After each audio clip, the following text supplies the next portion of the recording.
Right, hello everyone. I'm back here at Gencon with Jonathan of Texas Megagame? Megagame Texas. Megagame Texas. Close Brilliant. Right. So I've just played Heavy Rain, which in my parlance would be 40k fantasy-wise in a heavy inspiration. It's a little more from Game of Thrones. We're trying to do Game of Thrones with it. And Rain, R-E-I-G-N. It's a pun. I want everyone to hear my pun. Cool. Okay, so why don't you explain the game? Yeah, so it's based off a game by Jack McNamee out of England called God Emperor. And we've made a couple adjustments to it called Heavy Rain. Basically, everyone... So there's been this emperor who's lived for like 1,000 years. And he's ruled with an iron fist. And he's supposed to be immortal and omnipotent and all-powerful. Everything, right?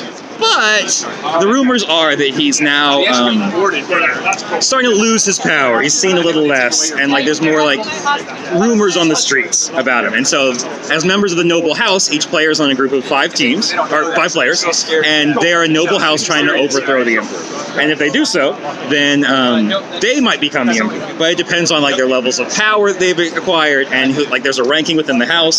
So if you're like the number 5 in the house, it's not so good. But if you're number 1, you might be the emperor.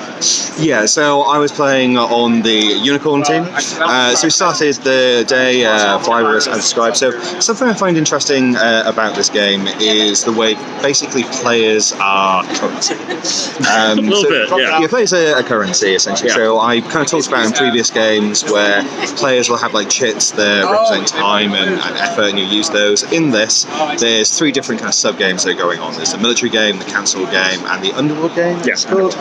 And basically, you have 5 players, and they choose where to go, and that's how many resources you're getting. So if you send 3 people to the council game, you'll get 6 power to vote on. Send 1 person to the military game, you can only do 2 orders rather than send 3 people with 6. And then in the underworld game, send 1 person it's 4 cards, 2 is 7, 3 is 9. So diminishing returns there. But you can play more schemes. Yes, you can play more schemes. So you can do more stuff, but you have less currency to do it. So it's very different kind of games I've been with before, because it kind of takes you out of roles that you're going with. So one of the things I like about it is that in other mega games I've run or seen is that you're locked into a role for the whole game. So if you're playing like a game you don't like, but you're the military person, tough break. You're stuck in that for the entire game. This one you can change roles every round. Yeah, so I find it interesting because it's definitely got good parts to it where people can change that exactly. So someone's in a council game for us wasn't having a great time, so they changed and did other things. Something that kind of did occur to me, I saw some people get a little bit kind of disconnected because they weren't doing one thing all day, so they would learn how to do one thing and then that would change because someone died or they needed more players on one stage, and then they would be a little bit disconnected. Yeah, that's one of the drawbacks, because unlike other games where if you learn your role, that's pretty much all you have to do. Whereas this one, if you really want to maximize it, you've got to learn all of the games, like all 3 of the mini games instead of just one specifically.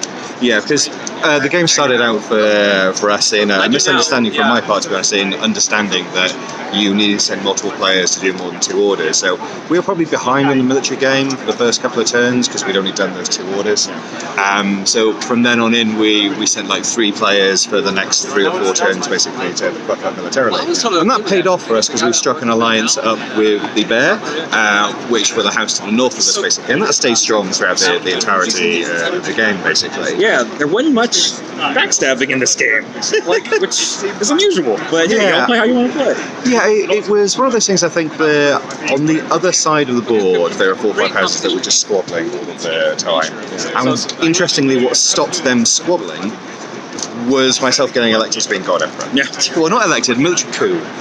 Military coup, yeah. And God Emperor was dead. You were the new sovereign. The mortals are sovereigns. The God Emperor, there's only one God Emperor. I'm very disappointed in the lack of God Emperor in my title. So yeah, that was quite interesting. So Bear and I kind of ganged up when the God Emperor's throne was rotating around castles. It came to the one we were next to, and we'd accidentally been ready for this. We hadn't really planned it all that Seems like much. you planned for it. Usually military coups require a bit of planning. Yeah, it was interesting because there'd been a lot of back and forth around over this castle called Ice, basically. So we'd only just kicked them out, and we were only just moving away. So God Emperor jumped in, and then because we've been fighting there recently, we just had a bunch of troops, basically. So we got very lucky on the timing. So if it had been turn before or turn after, then we wouldn't have it at all. So yeah, build up, slow build up, military throw over. Then I turned up to the council, which I'm looking over there because that's where it was, and immediately they tried to politically coup me out. Yep, that's about right. So it's pretty typical in this game. Is once the God Emperor falls, it's like vultures on bodies. Yes. Which there's the crown. There is my lovely sovereign crown, which is now too small. The final sovereign had a smaller dome up there. Thank you, Nate. And so yes, then I managed to survive that by one vote. Yeah. One vote. Then I banished everyone from the council for a term, which bought me another season. But then they came back and did exactly the same thing again, and they convinced people to vote against me. So out I went. Then this next sovereign got killed immediately. Yeah, she got elected, and that turn was assassinated right away. Yeah. Like way more than assassination. It was like a mauling. Yeah. You know? I think players have 3 wounds. She took 8. Yeah, she took 8. Yeah, there were 3 wounds. Yeah. So. Okay. Short range, that's all right. And then her husband, because in marriages supersede like power transfers. So because she was married, her husband got to be the new king, and he survived to the end. Yes. Yes, and then the team that won highest power was Bear, because we transferred all our power into them basically. So we were intending to kill that emperor. They managed to play a card so he wouldn't take any wounds. Yeah, he played a pretty card he was holding on to. Yes, and so that meant at the end of the game, the Bear ended the highest power. Where were the unicorn in power before we transferred everything? Top half. I don't know the exact number, but you were doing pretty well. Like the transfer is what pushed them to the top. Yeah. And that was because a couple of people asked me about why we did that. Because they basically put me on the throne, essentially. Without them, we wouldn't have been able to do it. So it seemed fair when we were, although it took a little while for me to be convinced, it seemed fair, but when it came to if we're going to assassinate the emperor, they should get a turn. So yeah, it was normally we don't allow trading of power. Sure. Even among the laws, like there's some laws up there that the council has to change. Normally we don't allow trading of power, and I forgot to kind of take it off. That's fine. King making is fine. Yeah. So yeah, how do you think the day went overall? This is usually the point where I ask the top 3 things that went really well and the top 3 things you think, maybe we could do a little better. Yeah, so top 3 things that went going to start with really well. So I will.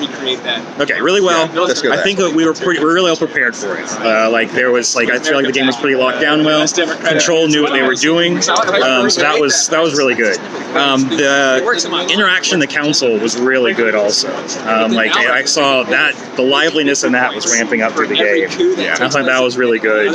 Another thing that I think players got it, which sometimes there's a lot of confusion in these games, and in this one I think that players glommed onto it pretty quick and got kind of how things interacted and how to move around things. There was a lot of planning and negotiating that happened, and you don't always see that thing where you are, but the way that the God Emperor finally, the way it shifted to the one player was there's a very specific playing of cards. So yeah, the people getting it was good. Yeah. As far as what wasn't, there were a few players who got behind on the military game and couldn't catch up. Ram was one of them. And we were trying to kind of do some little tweaks in there to help them. They actually ended up with a pretty good strategy for the end, but then kind of got shut down on it. Yeah, very hard. But so kind of catching that a little sooner would have been nice. Not allowing players to trade power. I probably wouldn't do that because king making just. I'm glad we're not like doing it, but I don't think it's super fun. It's difficult. Possibly, I suppose from my point of view, I would say don't shut it down entirely, but make it more difficult. Yeah. So there's only so much power you can transfer a turn or something, so you can possibly bump someone over a little bit of an edge, but not give them all of your power. So I think it should be a tool for players to use in alliances, but it shouldn't be so easy that you can just go. Yeah, ostensibly the hostage mechanic and the marriage mechanic, not marriage so much, but the hostage mechanic kind of is the way of holding power. It doesn't work that well, so a limit on it would be good. Favors are meant to be what's traded between players. You trade within your house first, but there wasn't that much favor generated in this game, so I was kind of surprised by that. Oh, so you can trade them within your house? Yeah, you can't trade between houses. Yeah, there was some confusion on that in the beginning. So, okay. Yeah, it's still his houses not trade favors. Now, sometimes what happens, there's some stuff you have to kind of watch for that too, because then if someone knows they're going to be killed, they just give all their favor away. And, That's that. Okay, so overall, really good game. So let's do a couple of minutes on Megagames Texas. Yeah. Because I obviously know basically nothing about this. That's all right. I'm from the good old UK, so let us have it. So Megagame Texas is, we're based in Austin, and we've been running Megagames since 2016. We've run Watch the Skies a few times. We did Pirate Republic. We've done Urban Nightmare. So yeah, we run games pretty regularly. We've done some private games. It's great. I also run a role-playing convention called Roleplay Rally. We run that twice a year. It's a Dungeons & Dragons convention, and I run a board game convention. It's actually next week, so Gencon and then another convention right after is kind of a lot. But I run a board game convention called Board Game Bash, and we get a bunch of board gamers for that. So I love games. Yeah. I love games. What I love about games, they bring people together. Yeah, as adults, we don't find love. But we do that, and my goal with all these events is that no one feels like alone, and these games really make that happen. Yeah, Megagames are a unique place for that. So pop along to Megagame Assembly to see all that. Basically, we've got a link to all the games in all the world that people do, and there's a link to Megagame Texas on there as well. Pop along to Mr. Megagame page, because I'm doing another 3.5 Megagames over the next couple of days. Oh jeez, I thought I was just running 3. Yeah, so what am I'm doing tonight? I'm doing Deep Haven, Scythe tomorrow. Then I'm doing the Mega board game for Vampire. And then I'm doing Coin and Dagger. Oh, I'm helping with Coin and Dagger. Hey, I'll see you there. Yeah. Awesome. You're playing a Coin So, yes, pop along to all of those things, and hopefully we'll see you soon. Thanks very much, Jonathan. Awesome. Thank you. Bye-bye. Bye.